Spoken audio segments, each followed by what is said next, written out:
Welcome to Sudheer edutech YouTube channel. నేను మీ సుధీర్ సార్ని. 2025 మార్చి 14 ఇవాళ కరెంట్ అఫైర్స్ క్లాస్ ఫాలో అయ్యే వాళ్ళందరూ కూడా లైక్ చేయండి. ఇంకా ఎవరైనా సబ్స్క్రైబ్ చేసుకోవద్దు, సబ్స్క్రైబ్ చేసుకోండి. మన ఛానల్ మీ ఫ్రెండ్స్ ఉంటే వారికి కూడా ముగ్గురికి షేర్ చేయండి, కనీసం ముగ్గురికి షేర్ చేయండి. ప్రతి ఒక్కరు కూడా లైక్ చేయండి, ప్రతి ఒక్కరు లైక్ చేయాలి, ఓకేనా? అదేవిధంగా మీరు బాగా చదవాలి. రోజు అన్ని సబ్జెక్టులు బాగా టైం పెట్టుకొని చదువుకుంటారా అండి. కరెంట్ అఫైర్స్ ఖచ్చితంగా ఫాలో అయ్యి రండి, ఓకేనా? కరెంట్ అఫైర్స్ ఓకేనా. మనకి డిఎస్సిలో 10 మార్కులే అని కూడా చాలామంది నెగ్లెక్ట్ చేస్తూ ఉంటారు, ఓకేనా? గతంలో మీరు ఒకవేళ ఎవరైనా 1 మార్కులో 2 మార్కులో పోయిన వాళ్ళని ఒకసారి అడిగితే కరెంట్ అఫైర్స్ వల్లనే మాకు జాబ్ పోయిందని చెప్తారనమాట. కాబట్టి ప్రతి హాఫ్ మార్కు కూడా కీలకమే డిఎస్సికి సంబంధించి. 10 మార్కులను మనం బాగా చేసుకోవాలంటే డైలీ స్టాండర్డ్ జీకే కొద్దిగా, కరెంట్ అఫైర్స్ కొద్దిగా చదువుతారండి మీరు డిఎస్సికి ప్రిపేర్ అయ్యేవాళ్ళు. కాబట్టి రోజు కరెంట్ అఫైర్స్ ఫాలో కండి.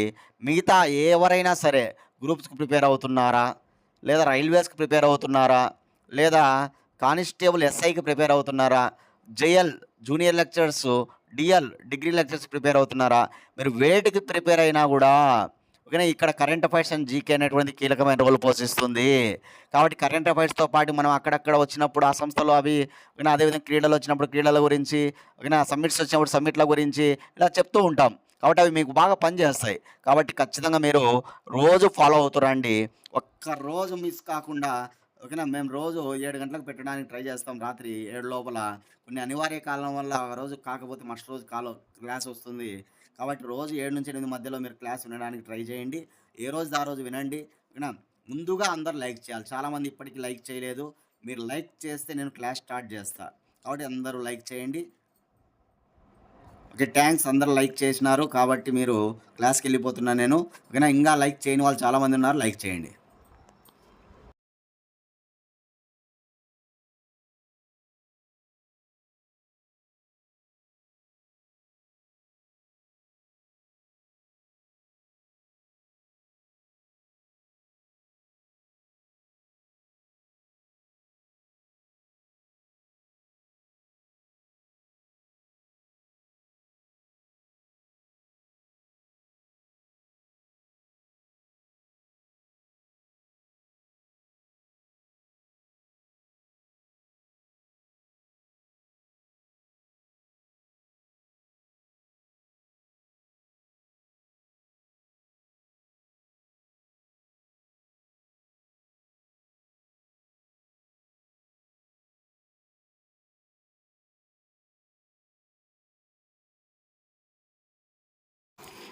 ఫస్ట్ క్వశ్చన్: ప్రపంచ గణిత దినోత్సవమును ప్రతి ఏటా ఏ తేదీన నిర్వహిస్తారు?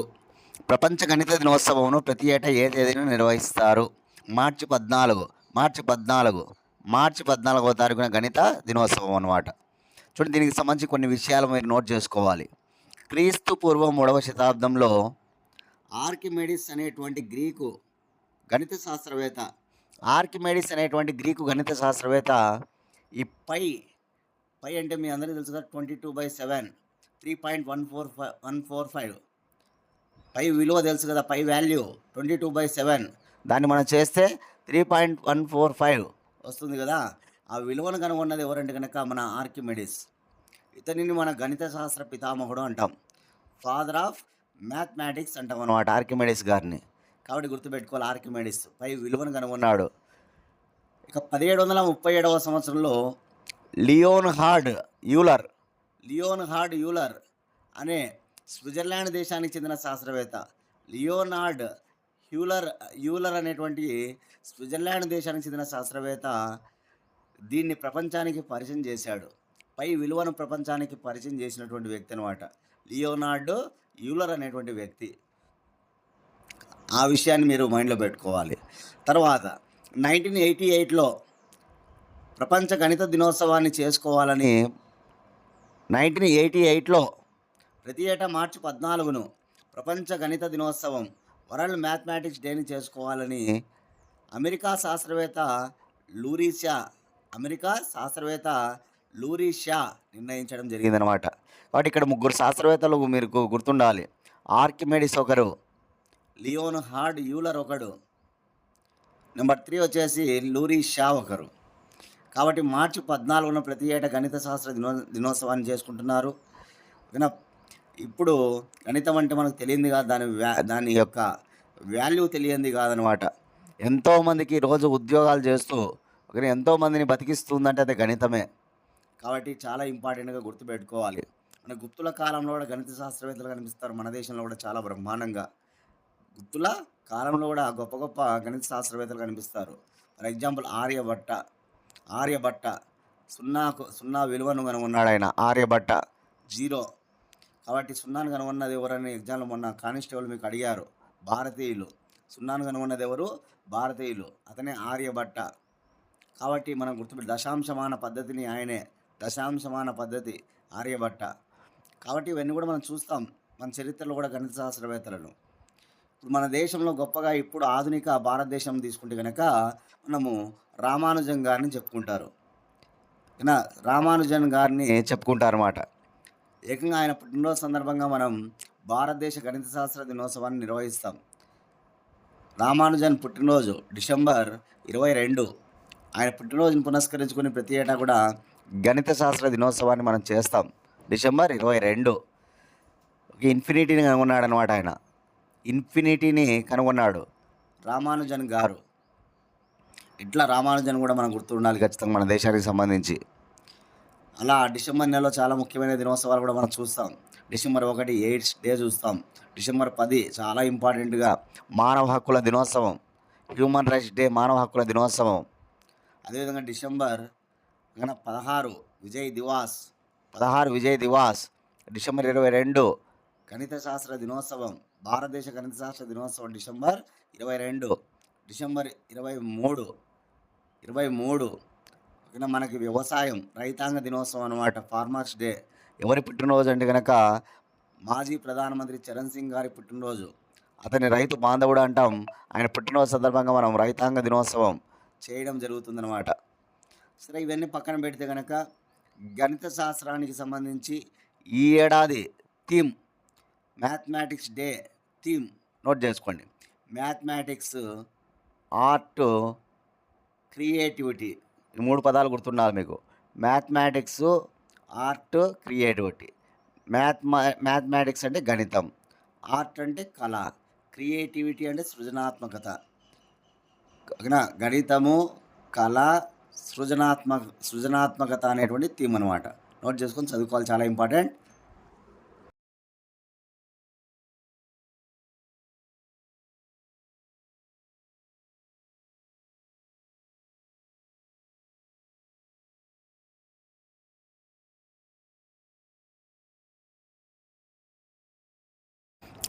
సెకండ్ క్వశ్చన్, మోర్గాన్ స్టాన్లీ నివేదిక ప్రకారం భారత్ ఎప్పటికీ 3వ అతిపెద్ద ఆర్థిక వ్యవస్థగా కానుంది? 3వ అతిపెద్ద ఆర్థిక వ్యవస్థగా కానుంది 2028. చూడండి, మోర్గాన్ స్టాన్లీ అనేటువంటి గొప్ప సంస్థ. అది ఇచ్చినటువంటి నివేదిక ప్రకారం ఇప్పుడు భారతదేశం 3వ అతిపెద్ద ఆర్థిక వ్యవస్థగా ఏ సంవత్సరం నాటికి కానుంది అంటే 2028. ఇప్పుడు 2025 నడుస్తుంది. 2028 నాటికి 3వ అతిపెద్ద ఆర్థిక వ్యవస్థగా భారతదేశం కానుందంట. సరే, భారతదేశం ప్రజెంట్ ఏ స్థానంలో ఉంది అంటే 5వ స్థానం అని మనందరికీ తెలుసు. 5వ స్థానంలో ఉంది అని మనందరికీ తెలుసు. First America, second China, third Germany, fourth Japan, fifth Bharat. America, China, Germany, Japan. 5 భారతదేశం అనమాట. ఈ మోర్గాన్ స్టాన్లీ ఏం చెప్తుందంటే కనుక 2026 నాటికి 4వ స్థానంలోకి పోతామంట మనం. ఏ దేశాన్ని బీట్ చేసి? జపాన్ను బీట్ చేసి. అదే 2028 నాటికి 3వ స్థానంలోకి పోతామన్నమాట. ఏ రెండింటిని బీట్ చేసి 3వ స్థానం అంటే కనుక జపాను, జర్మనీలను బీట్ చేసి. ఓకేనా? అదేవిధంగా మోర్గాన్ స్టాన్లీ ఏం చెప్తుందంటే కనుక ఇలా భారతదేశము 3వ ఆర్థిక వ్యవస్థగా ఎదగడానికి గల కారణాలు చెప్తూ ఉంది. ఏమిటి ఆ కారణాలు అంటే కనుక నిరుద్యోగం అనేటువంటిది బాగా తగ్గుతూ ఉందంట. భారతదేశంలో నిరుద్యోగం తగ్గి ఉద్యోగ అవకాశాలు బాగా పెరుగుతూ ఉన్నాయంట. ఉద్యోగిత బాగా పెరిగిందని చెప్తుంది, అది ఒక అంశం. రెండవది ఏంటంటే కనుక రుణాలు తీసుకురావడం తగ్గిపోయింది. మనం ఇతర దేశాల నుంచి రుణాలు తెస్తూ ఉంటారు కదా, అలా ఇతర దేశాల నుంచి అప్పులు తీసుకొని వచ్చి మనము చేయాలంటే చాలా కష్టం. వడ్డీలు ఇవన్నీ కూడా పెరుగుతాయి. కాబట్టి ఆర్థిక వ్యవస్థ ఎదగలేదన్నమాట. కాబట్టి రుణాలు తీసుకురావడం కూడా బాగా తక్కువ అయిపోయిందని చెప్తూ ఉందన్నమాట. అదే తలసరి ఆదాయం అనేటువంటిది బాగా పెరుగుతూ ఉందన్నమాట. రోజు రోజుకు భారతదేశంలో తలసరి ఆదాయం పెరగాలి. కాబట్టి తలసరి ఆదాయం పెరుగుతుంది అని చెప్పి కూడా మనకి చెప్తూ ఉందన్నమాట. ఓకేనా? అదేవిధంగా మరొక అంశం చాలా వెరీ ఇంపార్టెంట్‌గా మెన్షన్ చేసింది ఈ స్టాన్లీ నివేదిక. 15-59 సంవత్సరాల వయసు కలిగినటువంటి వారు భారతదేశంలో అత్యధిక మంది ఉన్నారు. ఓకేనా? వాళ్ళు బాగా పనిచేస్తున్నారు. 15-59 సంవత్సరాల వయసు కలిగినటువంటి వాళ్ళు దేశంలోనే, ఓకేనా, ప్రపంచంలోనే అత్యధికంగా 15-59 సంవత్సరాల వయసు కలిగినటువంటి వాళ్ళు ఉండి, ఓకేనా, బాగా పనిచేస్తూ ఉన్నారనేటువంటిది కూడా మోర్గాన్ స్టాన్లీ చెబుతుందన్నమాట. ఆ కారణం వల్ల కూడా భారతదేశం 2028 నాటికి 3వ అతిపెద్ద ఆర్థిక వ్యవస్థగా మారనుంది అని చెప్తూ ఉందన్నమాట. కాబట్టి చాలా చాలా ఇంపార్టెంట్. ఓకేనా? గుర్తుపెట్టుకోవాలి ఈ విషయాన్ని కూడా. గొప్ప సంస్థ ఇచ్చిన నివేదిక కాబట్టి. థర్డ్ క్వశ్చన్, ఇటీవల ఆంధ్రప్రదేశ్ ప్రభుత్వం ఎవరి జయంతిని రాష్ట్ర పండుగగా గుర్తించింది? ఇటీవల ఎవరి యొక్క జయంతిని రాష్ట్ర పండుగగా గుర్తించింది ఆంధ్రప్రదేశ్ గవర్నమెంట్ అంటే కనుక కవయిత్రి మొల్ల జయంతిని. కవయిత్రి మొల్ల. తెలుగులో మొట్టమొదటి కవయిత్రి ఎవరంటే కనుక మొల్ల అని చెప్తాం. మొల్ల రామాయణం ఎంత గొప్ప ప్రసిద్ధి చెందిందో మనందరికీ తెలుసు. మొల్ల రామాయణం రాసింది కవయిత్రి మొల్ల అనమాట. ఈమె 14వ శతాబ్దానికి చెందినవారు. 1440 ఈమె పుట్టింది 15వ శతాబ్దంలేండి. 1440 అంటే 15వ శతాబ్దం. 1440 మార్చి 14న జన్మించిందంట. కడపలోని గోపవరం, ఆమె యొక్క జన్మస్థలం కడపలోని గోపవరం. ఆతుకూరి మొల్ల పుట్టిందనమాట. ఆతుకూరి మొల్ల ఎప్పుడు పుట్టిందంటే కనుక 1440 మార్చి 14 అని చెప్తూ ఉన్నారు. ఆమె మరణించింది 1530. ఆమె 1530 వరకు జీవించి ఉందని ఆధారాలు కూడా ఉన్నాయన్నమాట. కాబట్టి కవయిత్రి మొల్ల రామాయణం రాసింది. అత్యంత గొప్ప మన దేశపు కవయిత్రి, తెలుగు కవయిత్రి, గొప్ప రచయిత అనమాట. మొల్ల రామాయణంతో బాగా పేరు ప్రఖ్యాతలు సంపాదించింది. కాబట్టి ఇప్పుడు ఆమె జయంతిని రాష్ట్ర పండుగగా గుర్తించింది ఆంధ్రప్రదేశ్ గవర్నమెంటు. కాబట్టి గుర్తుంచుకోవాలి. చూడండి, మనకు రామాయణం అనగానే వాల్మీకి గుర్తుకొస్తారు. ఆయన సంస్కృతంలో రామాయణాన్ని రాశాడనమాట. రామాయణాన్ని మరి ఒక పేరు ఆది కావ్యం అంటారు. అలా రామాయణం అనేక భాషల్లోకి అనువదించబడుతుంది. మొట్టమొదటిసారిగా రామాయణం తమిళంలోకి అనువదించబడింది. తమిళ రామాయణం రాసింది ఎవరంటే కంబన్. అలా తెలుగులో మొదటి రామాయణం రంగనాథ రామాయణం గోన బుద్ధారెడ్డి రాశాడు. తెలుగులో తొలిసారిగా రామాయణం రంగనాథ రామాయణం గోన బుద్ధారెడ్డి. అలా తెలుగులో రామాయణాలు చూస్తే రంగనాథ రామాయణం ఒకటి గోన బుద్ధారెడ్డి, మొల్ల రామాయణం ఒకటి కవయిత్రి మొల్ల, భాస్కర్ రామాయణం ఒకటి హులక్కి భాస్కర్. అదేవిధంగా నిర్వచనోత్తర రామాయణం తిక్కన, మరొకటి నిర్వచనోత్తర రామాయణం తిక్కన. ఈ 4 రామాయణాలు గుర్తుపెట్టుకోవాలి తెలుగులో. మొల్ల రామాయణము, భాస్కర రామాయణము, ఓకేనా, రంగనాథ రామాయణము, నిర్వచనోత్తర రామాయణం. మొదటి తెలుగు రామాయణం ఏది? రంగనాథ రామాయణం. చాలా ఇంపార్టెంట్, చాలాసార్లు బిట్ అడిగాడు. మొట్టమొదటిసారిగా ఏ భాషలోకి రామాయణం అనువదించారు? తమిళం. తమిళ రామాయణం రాసింది ఎవరు? కంబన్. రామాయణం రాసింది ఎవరు? వాల్మీకి. జైన రామాయణం రాసింది నాగచంద్రుడు. జైన రామాయణం గుర్తుపెట్టుకోవాలి, నాగచంద్రుడు. రామచరితమానస్ హిందీలో, హిందీ తులసీదాస్. అక్బర్ ఆస్థానంలోని కవి తులసీదాస్ రాసిన పుస్తకం రామచరితమానస్. ఏ భాషలో? హిందీ భాషలో. కాబట్టి అవి కూడా గుర్తుపెట్టుకోవాలి. ఓకేనా? రైట్. క్వశ్చన్ నెంబర్ 4, 100 రోజుల యోగా మహోత్సవం 2025 ఎప్పుడు ప్రారంభించబడినది? 100 రోజుల యోగా మహోత్సవం 2025 ఎప్పుడు ప్రారంభించబడినది అంటే కనుక మార్చి 13వ తేదీ. ఆయుష్ మంత్రిత్వ శాఖ ఆధ్వర్యంలో మార్చి 13వ తారీఖున ఇది కౌంట్డౌన్ స్టార్ట్ అయిందన్నమాట. 100 days కౌంట్డౌన్. చూడండి, యోగా అంటేనే భారతదేశం. యోగా ఈరోజు ప్రపంచానికి పరిచయం చేస్తుందంటే భారతదేశమే. యోగాకు బ్రాండ్ అంబాసిడర్ ఉంటే భారతదేశమే. అది కూడా యుఎన్ఓ ఆధ్వర్యంలో. మనకిప్పుడు యోగా డే అనేటువంటిది ప్రతి ఏటా జూన్ 21న జరుగుతుంది.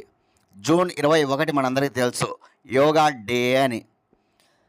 ప్రధానమంత్రి నరేంద్ర మోడీ 2014 డిసెంబర్ 11న యుఎన్ఓలో జనరల్ అసెంబ్లీలో ఆయన యోగా యొక్క విశిష్టత గురించి ప్రపంచానికి పరిచయం చేశాడు. యోగా వల్ల కలిగే ప్రయోజనాల గురించి ప్రపంచానికి పరిచయం చేశాడు 2014.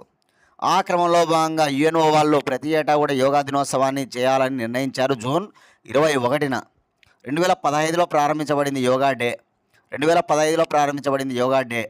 అలా జూన్ 21న ప్రతి ఏటా చేస్తూ ఉన్నామన్నమాట ఈ యోగా దినోత్సవాన్ని. కాబట్టి గుర్తుపెట్టుకోవాలి, యోగాను కనిపెట్టింది మన భారతీయుడే కదా, పతంజలి కదా. యోగాను కనిపెట్టింది ఎవరంటే మన భారతీయుడు పతంజలి. ఆయుర్వేద నిపుణుడు పతంజలి గారు యోగాను కనిపెట్టడం జరిగిందనమాట. దాన్ని ఈరోజు ప్రపంచానికి పరిచయం చేసినటువంటి వ్యక్తి ఎవరంటే ప్రధానమంత్రి నరేంద్ర మోడీ. కాబట్టి గుర్తుపెట్టుకోవాలి, చాలా చాలా ఇంపార్టెంట్. 100 డేస్ కౌంట్డౌన్ స్టార్ట్ అయింది మార్చి 13న.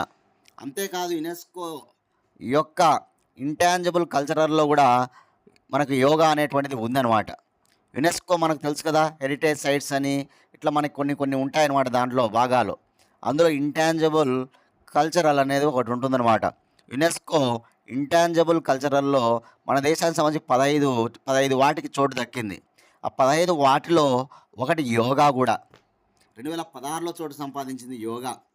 కాబట్టి ఇది కూడా మనం గుర్తుపెట్టుకోవాలి, యోగా 2016లో సంపాదించింది యునెస్కోలో చోటు సంపాదించింది అనమాట 2016లో. నా నుంచి మీకు క్వశ్చన్ ఏమిటంటే కనుక, ఇటీవల యుఎన్ఓ ప్రతి ఏటా ధ్యాన దినోత్సవం అనగా మెడిటేషన్ డేని చేయాలని నిర్ణయించింది. మెడిటేషన్ డేని ప్రతి ఏటా ఏ తేదీన చేయాలని ఇటీవలనే నిర్ణయించిందనమాట. ఏ తేదీన చేయాలని నిర్ణయించింది? కామెంట్ బాక్స్లో మీ సమాధానం తెలియజేయండి. Meditation day. Question number 5. SpaDeX satellite undock విజయవంతం కాగా ఈ ప్రయోగం ఎప్పుడు జరిగింది? చాలా ఇంపార్టెంట్. మనం ఆల్రెడీ ఈ ప్రయోగం గురించి చెప్పుకున్నాం. ఎప్పుడు చెప్పుకున్నాము అంటే 2024 డిసెంబర్ 30. 2024 డిసెంబర్ 30 ఈ ప్రయోగం. ఆ ప్రయోగం పేరు స్పాడెక్స్, SPADEX. ఇక్కడ స్పేస్ డాకింగ్ ఎక్స్పెరిమెంట్ అనమాట స్పాడెక్స్ అంటే. ఈ స్పాడెక్స్ యొక్క ప్రయోగం జరిగిందనమాట 2024 డిసెంబర్ 30. తిరుపతి జిల్లాలోని శ్రీహరికోటలో గల అంతరిక్ష ప్రయోగ కేంద్రం, దాన్ని సతీష్ ధావన్ స్పేస్ సెంటర్ అంటారు. అక్కడ నుంచి ఇస్రో వాళ్ళు ప్రయోగం జరిపారు.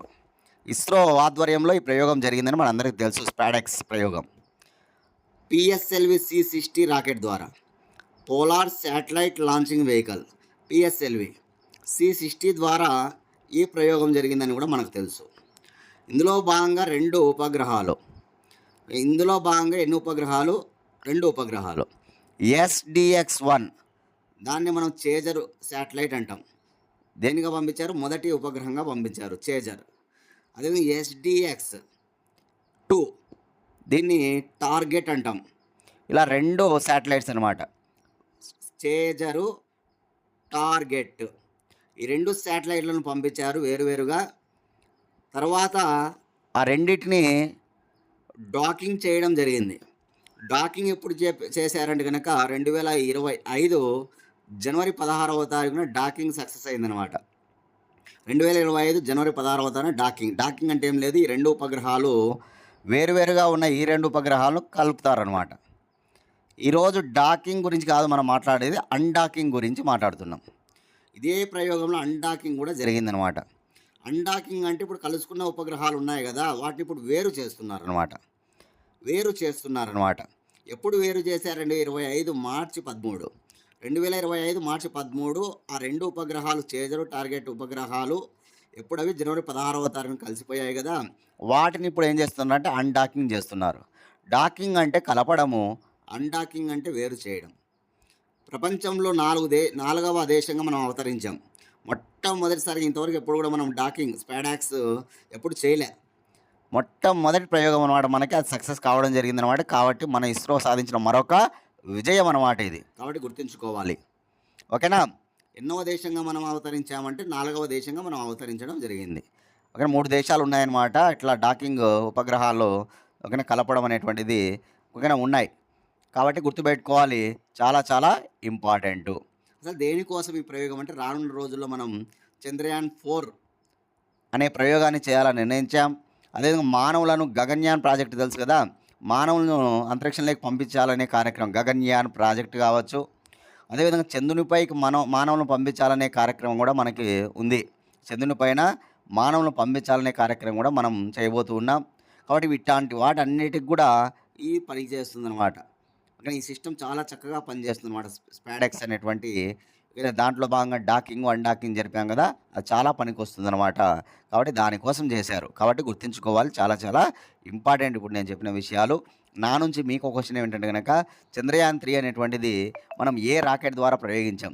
చంద్రయాన్-3 మిషన్ ఏ రాకెట్ అనేది చెప్పండి. అదేవిధంగా ఏ తేదీన ప్రయోగించాం? అది ఏ తేదీన దక్షిణ ధ్రువం పైన ల్యాండ్ అయింది? 3 ఆన్సర్ చేయండి. దక్షిణ ధ్రువం పైన ల్యాండ్ ఎప్పుడైంది? ఆ ప్రయోగం ఎప్పుడు జరిగింది? ఓకేనా? ఆ చంద్రయాన్-3 అనేటువంటిది మనకి ఏ రాకెట్ ద్వారా పంపించడం జరిగింది? ప్రెజెంట్ ఇస్రో చైర్మన్ ఎవరు? కామెంట్ బాక్స్లో మీ సమాధానాన్ని తెలియజేయండి చూద్దాం. Question number 6. ఇటీవల ఆంకోర్లో బుద్ధుడి విగ్రహ భాగం లభ్యం కాగా ఇది ఏ దేశంలో కలదు? ఆంగ్కోర్ వాట్ అనేటువంటి ప్రాంతం కంబోడియా దేశంలో ఉంటుందన్నమాట.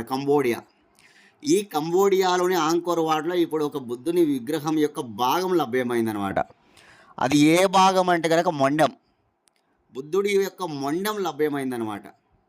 చూడండి, ఇక్కడ విశిష్టత ఏమిటంటే కనుక ఎగ్జాక్ట్గా 100 సంవత్సరాలు శతాబ్ద క్రితం 1927లో ఫ్రెంచ్ వలస రాజ్యంలో భాగంగా ఆ రోజు ఇదే అంకోర్ వాట్లో తల లభ్యమైందనమాట. 1927లో ఫ్రెంచ్ వలస రాజ్యాలు ఉండేటి ఆ రోజు. అప్పుడు అదే ఆంకోర్లో ఈ బుద్ధుడి యొక్క తల లభ్యమైందనమాట. దాన్ని ఇప్పుడు వాళ్ళు కంబోడియా రాజధాని నాంఫెన్ మ్యూజియంలో ఉంచారు. ఆ తల అక్కడ ఉందన్నమాట, మ్యూజియంలో ఉంది. మొండం అనేటువంటిది ఇప్పుడు దొరికిందనమాట. తల ఎక్కడైతే లభ్యమైందో అతి దగ్గరలో 50 మీటర్ల దూరంలో ఈ మొండం అనేటువంటిది లభ్యమైందని చెప్తున్నారనమాట ఇక్కడ ఉన్నటువంటి పురావస్తు శాస్త్రవేత్తలు. కాబట్టి గుర్తుపెట్టుకోవాలి, బుద్ధుని యొక్క మొండం లభ్యమైంది. ఇప్పుడు ఇదివరకే తల లభ్యమైంది. ఈ మొండము మనం చూస్తే కనుక ఆ భాగాన్ని వస్త్రము అదేవిధంగా ఆభరణాలు ధరించి చాలా చక్కగా ఉన్నట్టుగా చెప్తూ ఉన్నారనమాట. చాలా చాలా ఇంపార్టెంట్, గుర్తుపెట్టుకోవాలి. కంబోడియా దేశంలో ఓకేనా? చాలా ఇంపార్టెంట్ ఇట్లాంటి విషయాలు గుర్తుపెట్టుకోవాలి. పురావస్తు శాస్త్రవేత్తలు గుర్తించినటువంటి భాగాలు, ఆ విషయాలు అవన్నీ కూడా మనకు ఎగ్జామ్లో బాగా అడుగుతూ ఉంటారనమాట. ఓకేనా? చాలా చాలా ఇంపార్టెంట్. 1.16 మీటర్ల పొడవు ఉందన్నమాట. ఇది 12వ లేదా 13వ శతాబ్దానికి చెందినదిగా చెప్తూ ఉన్నారు పురావస్తు శాస్త్రవేత్తలు. 12వ శతాబ్దం లేదా 13వ శతాబ్దంలోని దానిలాగా చెప్తున్నారు అన్నమాట పురావస్తు శాస్త్రవేత్తలు. ఓకేనా? 1.16 మీటర్ల పొడవు కలిగి ఉందన్నమాట. 1.16 మీటర్ల పొడవు కలిగి ఉంది. కాబట్టి గుర్తుపెట్టుకోవాలి. నా నుంచి మీకు క్వశ్చన్ ఏమిటంటే కనుక 2025 జనవరి నెలలో ఒక అంశం మనం చెప్పుకున్నాం. వందలాది పాదముద్రలు, డైనోసర్ల వందలాది పాదముద్రలు ఒక హైవే లాగా దొరికిందనమాట ఒక దేశంలో. వందలాది పాదముద్రలు, త్రవ్వకాల్లో వందలాది పాదముద్రలు, డైనోసర్ల పాదముద్రలు మనకు ఒక హైవే లాగా త్రవ్వకాల్లో బయలుపడింది అనమాట. అది ఏ దేశంలో? కామెంట్ బాక్స్లో మీ సమాధానాన్ని తెలియజేయండి చూద్దాం. చాలా చాలా ఇంపార్టెంట్.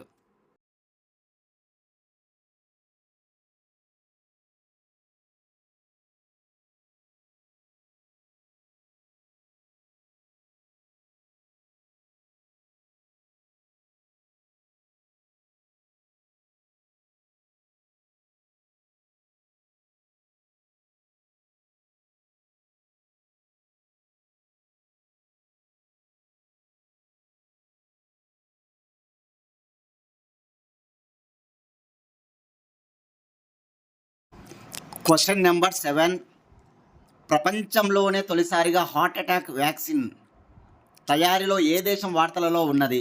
చూడండి, ప్రపంచంలోనే మొట్టమొదటిసారి హార్ట్ అటాక్, గుండెపోటు అంటాం, ఈ హార్ట్ అటాక్ వ్యాక్సిన్ తయారీలో ఏ దేశం వార్తలలో ఉంది అంటే కనుక చైనా.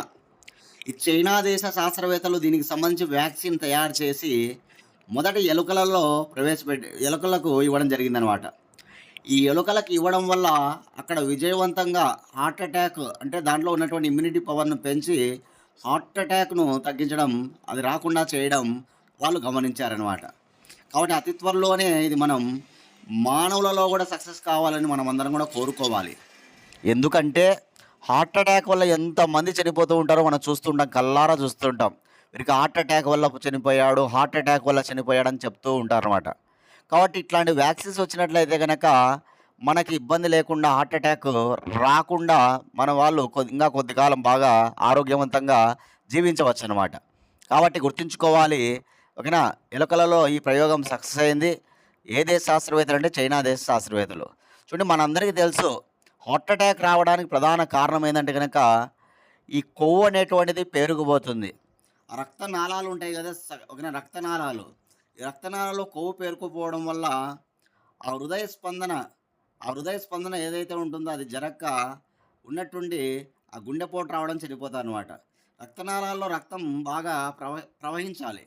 అలా కాకుండా కొవ్వు పేరుకుపోతే గనక ఆ కొవ్వు పేరుకోపోవడం వల్ల రక్తనాళాల్లో రక్తం ప్రవహించక ఓకేనా, అది గుండెకు చేరక చాలా ఇబ్బందికరంగా గుండెపోటు రావడం, చనిపోవడం మనం చూస్తూ ఉంటామనమాట.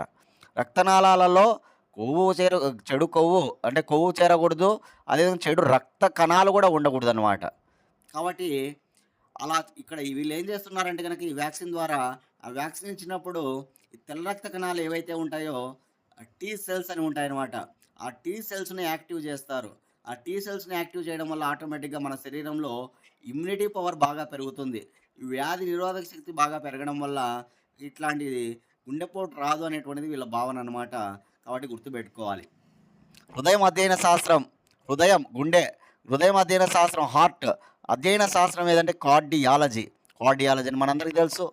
హృదయం పైన ఆవరించి ఉన్న పొర పెరికార్డియం. హృదయం పైన ఆవరించి ఉన్నటువంటి లేయర్ ఏదంటే కనుక పెరికార్డియం అనమాట. మానవుని శరీరంలో హృదయం బరువు 300 ఓకేనా గ్రాములు. మానవుని శరీరంలో హృదయం ఎంత బరువు ఉంటుంది? 300 గ్రాములు ఉంటుందన్నమాట. నిర్విరామంగా పనిచేసే అవయవం హృదయం అనమాట. నిర్విరామంగా పనిచేసే అవయవం హృదయం అనమాట. కాబట్టి మానవ శరీరంలో హృదయ స్పందన రేటు నిమిషానికి 72 సార్లు. నిమిషానికి 72 సార్లు అనమాట. ఇలా గుండెపోటు మన హృదయంలో కొవ్వు చేరుకుపోవడంలో వచ్చేదాన్ని ఏమంటారంటే స్క్లీరోసిస్ అంటారు. అథెరోస్క్లీరోసిస్ అనేటువంటిది మనకు వస్తుందన్నమాట. నా నుంచి మీకు ఇప్పుడు ఒక క్వశ్చన్ ఏంటంటే కనుక ఇటీవల పోలియో వ్యాక్సిన్, అత్యంత చౌకైనటువంటి పోలియో వ్యాక్సిన్ను మొట్టమొదటిసారిగా ఈ వైరస్ ఓకేనా, ఏదైతే వైరస్ ఉంటుందో ఆ వైరస్ యొక్క పార్టికల్స్ను ఉపయోగించుకొని పోలియో వ్యాక్సిన్ను తయారు చేస్తున్నారు. ఏ విశ్వవిద్యాలయం? కామెంట్ బాక్స్లో మీ సమాధానాన్ని తెలియజేయండి, చూద్దాం. పోలియో వ్యాక్సిన్ను వైరస్ పార్టికల్స్ను ఉపయోగించుకొని తయారు చేసేటువంటి యూనివర్సిటీ ఏది? ఆ యూనివర్సిటీ ఏ దేశంలో ఉంది? కామెంట్ బాక్స్లో మీ సమాధానాన్ని తెలియజేయండి. ప్రతి ఒక్కరు కూడా ఖచ్చితంగా చేయాలి. అందరూ కూడా ఊరికి వినడం కాదు. మేము ఆల్రెడీ ఇదివరకు చేసినటువంటి క్వశ్చన్స్ని మిమ్మల్ని అడుగుతున్నాం కాబట్టి ఖచ్చితంగా చేయండి. ఓకేనా? ఒక 2 నిమిషాలు దానికోసం కేటాయించండి. మీకు సబ్జెక్ట్ అనేది ఇంక్రీజ్ అవుతుంది రోజు. ఓకేనా?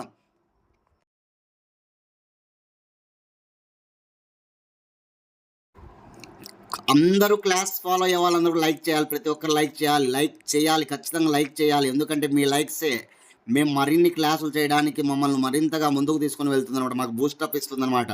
కాబట్టి ప్రతి ఒక్క యూట్యూబర్ కోరుకునేది మీ నుంచి లైక్స్ అనమాట. ఓకేనా? కాబట్టి ప్రతి ఒక్కరూ దయచేసి లైక్ చేయండి. ఓకేనా? సరే, ఇటీవల పర్యావరణ మార్పులపై ప్రత్యేక బృందాన్ని ఏ బ్యాంకు ఏర్పాటు చేసినది? ఇటీవల పర్యావరణ మార్పులపై ప్రత్యేక బృందాన్ని ఏ బ్యాంకు ఏర్పాటు చేసిందంటే RBI, reserve bank of India. Reserve bank of India. చూడండి, ఆర్బీఐ గురించి మనం ఒక 4 బిట్లన్నా చదువుకోవాలి వచ్చినప్పుడు. RBI reserve bank of India 1934 RBI చట్టం ప్రకారం ఏర్పాటైంది. 1934 ఆర్బీఐ చట్టం ప్రకారం okay. Young and Hilton committee సూచన మేరకు ఏర్పాటైంది. యంగ్ అండ్ హిల్టన్ కమిటీ సూచన మేరకు కేంద్ర బ్యాంకు ఆర్బీఐ ఏర్పాటైంది. ఆర్బీఐ ఏర్పడిన సంవత్సరం 1935 ఏప్రిల్ 1. ఆర్బీఐ ఏర్పడిన సంవత్సరం 1935 ఏప్రిల్ 1. ఆర్బీఐ ఏర్పడినప్పుడు ప్రధాన కార్యాలయము కలకత్తా. ఆర్బీఐ ఏర్పడినప్పుడు ప్రధాన కార్యాలయం కలకత్తా. ఆర్బీఐ జాతీయం చేయబడిన సంవత్సరం 1949 జనవరి 1. 1949 జనవరి 1. ఆర్బీఐ ప్రస్తుత ప్రధాన కార్యాలయం ముంబై. ఆర్బీఐ ప్రస్తుత ప్రధాన కార్యాలయం ముంబై. ఆర్బీఐ ఓకేనా. మనకు లోగోలో ఉన్న జంతువు పులి. ఆర్బీఐ లోగోలో ఉన్న చెట్టు palm tree, PALM, palm tree, తాటి చెట్టు అంటున్నారు. ఆర్బీఐ సింబల్లో కనిపించే జంతువు పెద్ద పులి. ఆర్బీఐ సింబల్లో కనిపించే వృక్షం ఏది? Palm tree, PALM, palm tree చెట్టు అనమాట, గుర్తుపెట్టుకోవాలి. ఓకేనా. ఆర్బీఐ తొలి గవర్నర్ ఓ స్మిత్. ఆర్బీఐ తొలి భారతీయ గవర్నర్ సిడి దేశ్ముఖ్. భారతదేశానికి స్వతంత్రం వచ్చే నాటికి RBI governor CD Deshmukh. RBI గవర్నర్గా పనిచేసి ప్రధానమంత్రి అయిన వాడు మన్మోహన్ సింగ్. ఆర్బీఐ గవర్నర్గా పనిచేసి ప్రధానమంత్రి అయింది మన్మోహన్ సింగ్, గుర్తుపెట్టుకోవాలి. ఓకేనా. Bank of England, Bank of కెనడాకు గవర్నర్గా పనిచేసి కెనడా ప్రధానమంత్రిగా ఇటీవల నియమించబడిన వాడు ఎవరు? కెనడా ప్రధానమంత్రిగా ఎన్నికైంది ఎవరు? కామెంట్ బాక్స్లో మీ సమాధానాన్ని తెలియజేయండి, చూద్దాం. కానీ ఆర్బీఐ ప్రస్తుత గవర్నర్ సంజయ్ మల్హోత్రా. ఈ సంజయ్ మల్హోత్రా గారు ఇప్పుడు పర్యావరణ మార్పులపైన ఒక ప్రత్యేక సపరేట్గా ఒక టీంని ఏర్పాటు చేశాడు, అది గుర్తుపెట్టుకోవాలి. RBI governor Sanjay Malhotra. చాలా ఇంపార్టెంట్, ఈ విషయాలు నోట్ చేసుకొని చదువుకోండి. ఓకేనా. రైట్, నేను అడిగిన దాన్ని క్వశ్చన్ చేయండి ఖచ్చితంగా. ఇక్కడ ఏం అడిగాను ఇప్పుడు? ఓకేనా. ఇప్పుడు కెనడా ప్రధానమంత్రి అయినటువంటి వ్యక్తి ఇదివరకు Bank of England, Bank of కెనడాకు పనిచేయడం జరిగింది. ఆయన ఇప్పుడు ప్రధానమంత్రి అయ్యాడు. ఆ ప్రధానమంత్రి పేరేమిటి? ఆ ప్రధానమంత్రి ఏ పార్టీకి చెందినవాడు? కామెంట్ బాక్స్లో మీ సమాధానాన్ని తెలియజేయండి, చూద్దాం. 9th question. జాతీయ సీనియర్ మహిళల ఛాంపియన్షిప్ 2025 విజేతగా నిలిచినది ఎవరు? జాతీయ సీనియర్ మహిళల ఛాంపియన్షిప్ 2025 విజేతగా నిలిచినది ఎవరు అంటే ఇక్కడ ఆన్సరు జార్ఖండ్. తొలి టైటిల్ అనమాట. చూడండి, ఇక్కడ మనం అడిగిన దాంట్లో మీకు ఏమి క్రీడ అనేది లేదు, మీరు మెన్షన్ చేసుకోవాలి. అది జాతీయ సీనియర్ మహిళల హాకీ ఛాంపియన్షిప్. ఇక్కడ హాకీ అనేది లేదు క్వశ్చన్లో, మీరు హాకీ మెన్షన్ చేసుకోండి దయచేసి. ఓకేనా. రాణి టిప్సో నేతృత్వంలో ఈ జార్ఖండ్ జట్టు విజయం సాధించింది. ఫస్ట్ టైం విన్నర్ అనమాట, ఇంతవరకు ఎప్పుడు విన్నర్ కాలే. ఇక్కడ ఫైనల్లో డిఫెండింగ్ ఛాంపియన్ అంటే ఏమిటంటే గతంలో లాస్ట్ ఇయర్ ఆ జట్టు గెలిచి ఉంటుందని. ఇలా డిఫెండింగ్ ఛాంపియన్ హర్యానా పైన ఇప్పుడు జార్ఖండ్ జట్టు విజయం సాధించి విజేతగా నిలిచిందనమాట. ఈ జాతీయ సీనియర్ మహిళల హాకీ ఛాంపియన్షిప్లో ఫస్ట్ టైం గెలిచింది జార్ఖండ్, గుర్తుపెట్టుకోవాలి. ఎవరు ఇక్కడ టీం కెప్టెన్ అంటే కనుక రాణి టిప్సో. 2011లో హాకీ ఇండియా అనేటువంటిది ఒకటి ఏర్పడింది. అది ఏర్పడిన తర్వాత ఇవి కూడా ప్రారంభించబడ్డాయి. ఇప్పటివరకు 15 సార్లు జరుగుతున్నాయి. ఇది 15వ ఈవెంట్ అనమాట, 15వ టోర్నీ అనమాట, గుర్తుపెట్టుకోవాలి. 15వ టోర్నీ. ఓకేనా. ఇప్పుడు విజేతగా నిలిచింది జార్ఖండ్ ఫస్ట్ టైము. ఇవి అనమాటకు నోట్ చేసుకోవాలి. నా నుంచి మీకు ఒక క్వశ్చన్ ఏంటంటే, నాకు హాకీ అని వచ్చింది కాబట్టి భారతదేశ హాకీ పితామహుడు ధ్యాన్ చంద్. భారతదేశంలో క్రీడారంగంలో ఇచ్చే అత్యున్నత పురస్కారం ధ్యాన్ చంద్ ఖేల్ రత్న పురస్కారం. ఇదివరకు వాటిని రాజీవ్ ఖేల్ రత్న అని పిలిచేవారు. నరేంద్ర మోడీ గవర్నమెంట్ వచ్చిన తర్వాత దాన్ని ధ్యాన్ చంద్ ఖేల్ రత్నగా మార్చడం జరిగింది. ఈ సంవత్సరం ధ్యాన్ చంద్ ఖేల్ రత్న అవార్డు పొందిన వాళ్ళు ఎవరు? కామెంట్ బాక్స్లో మీ సమాధానాన్ని తెలియజేయండి, చూద్దాం. ధ్యాన్ చంద్ ఖేల్ రత్న అవార్డు గ్రహీతలు ఎవరు ఈ ఏడాది? మొట్టమొదట ఖేల్ రత్న పురస్కారాన్ని పొందింది ఎవరంటే కనుక విశ్వనాథ్ ఆనంద్ గారు. ఇప్పుడు ఎవరు అనేది కామెంట్ బాక్స్లో మీ సమాధానాన్ని తెలియజేయండి, చూద్దాం. Last question. ఆంధ్రప్రదేశ్ ప్రభుత్వం కృత్రిమ మేధాలో శిక్షణకు ఏ సంస్థ ఒప్పందం కుదుర్చుకున్నది? చూడండి, ఆంధ్రప్రదేశ్ ప్రభుత్వం కృత్రిమ మేధ ఆర్టిఫిషియల్ ఇంటెలిజెన్స్కు సంబంధించి మైక్రోసాఫ్ట్తో ఒప్పందం కుదుర్చుకునింది అనమాట. మైక్రోసాఫ్ట్ ప్రస్తుత CEO ఎవరు? కామెంట్ బాక్స్లో మీ సమాధానాన్ని తెలియజేయండి. మన తెలుగువాడి CEOగా ఉన్నాడు. అంతర్జాతీయ సంస్థ అమెరికాకు చెందిన మైక్రోసాఫ్ట్, దీనికి మన తెలుగువాడు CEOగా ఉన్నాడు. కామెంట్ బాక్స్లో మీ సమాధానాన్ని తెలియజేయండి, చూద్దాం. సరే, ఆంధ్రప్రదేశ్ ప్రభుత్వం ఇప్పుడు కృత్రిమ మేధ ఆర్టిఫిషియల్ ఇంటెలిజెన్స్ సంబంధించి నైపుణ్య శిక్షణ అంటే స్కిల్ డెవలప్మెంట్, ఒక నైపుణ్య శిక్షణ ఇచ్చేందుకు మైక్రోసాఫ్ట్తో ఒప్పందం చేసుకుందనమాట. ఆంధ్రప్రదేశ్ స్కిల్ డెవలప్మెంట్ కార్పొరేషన్ వాళ్ళు, Andhra Pradesh skill development corporation, APSDC skill development corporation అన్నమాట. లోకేష్ విద్యాశాఖ మంత్రి, మానవ వనరుల అభివృద్ధి మంత్రి అయినటువంటి లోకేష్ ఆధ్వర్యంలో ఈ ఒప్పందం అనేటువంటిది కుదిరిందనమాట. ఒక సంవత్సరం లోపల 2 లక్షల మందికి శిక్షణ ఇవ్వడంలో భాగంగా ఈ ఒప్పందం అనేటువంటిది కుదిరిందనమాట. యువతకు, ఆంధ్రప్రదేశ్లో ఉన్న యువతకు ఓకేనా. ఇది ఓకేనా ఉపయోగపడుతుంది. చాలా ఇంపార్టెంట్‌గా గుర్తుపెట్టుకోవాలి. గొప్ప గొప్ప స్కిల్స్ ఉంటాయన్నమాట. అవన్నీ గూడా వాళ్ళు మనకు అందజేస్తారు. నైపుణ్య శిక్షణ అందజేస్తారు. దానిలో భాగంగా మనం ఎదగడానికి ఆస్కారం ఉంటుందన్నమాట. ఎవరి స్టామినా ఏంతో మనకు తెలీదు. ఎవరి స్టైల్ ఏమిటో మనకు తెలీదనమాట. ఆ క్రమంలో నైపుణ్య శిక్షణ ఇస్తే గనుక ఆటోమేటిక్‌గా వాళ్ళు ఎదగడానికి అది దోహదం పడుతుందనమాట. తెలంగాణ గవర్నమెంట్ గూడా ఇలాగే మైక్రోసాఫ్ట్‌తో ఒప్పందం చేసుకుంది. తెలంగాణ గవర్నమెంట్ కూడా. అది ఏంటి ఆ ఒప్పందం అంటే గనక ఓకేనా. తెలంగాణ రాష్ట్రంలోని తెలంగాణ రాష్ట్రంలోని 5,000 పాఠశాలల్లో ఎన్ని వేల పాఠశాలల్లో 5,000 పాఠశాలల్లో 50,000 మందికి శిక్షణ ఇవ్వడానికనమాట. 50,000 మందికి శిక్షణ ఇవ్వడం కోసం మైక్రోసాఫ్ట్‌తో తెలంగాణ ప్రభుత్వం గూడా మనం ఒప్పందం చేసుకున్నట్టుగా గతంలో చెప్పుకున్నాం. ఇప్పుడు ఆంధ్రప్రదేశ్ గవర్నమెంట్ అనమాట. కాబట్టి ఈ విషయాలు గుర్తుపెట్టుకోండి. ఇవన్నమాట ఇవాల్టి కరెంట్ అఫైర్స్. ప్రతి ఒక్కరు కూడా క్లాస్ ఫాలో అయ్యే వాళ్ళందరూ కూడా లైక్ చేయాలి. ప్రతి ఒక్కరు లైక్ చేయాలి. ఇప్పుడు చాలామంది చేయలేదని నాకు అర్థమైతుంది. కాబట్టి మీరందరూ కూడా లైక్ చేయాలి. మీరు చేయాల్సింది ఒక లైకే. 10 క్వెషన్‌లు విన్నారు అంటే నా క్లాస్ నచ్చితేనే మీరు వినుంటారు. విన్నప్పటికీ మీరు లైక్ చేయలేదంటే ఓకేనా తప్పు మీదే. ఓకేనా. కాబట్టి లైక్ చేయండి అందరూ కూడా చూద్దాం. ఎంతమంది ఎన్ని లైక్స్ వస్తాయని చూద్దాం ఈ క్లాస్‌కి. ఓకేనా. రైట్.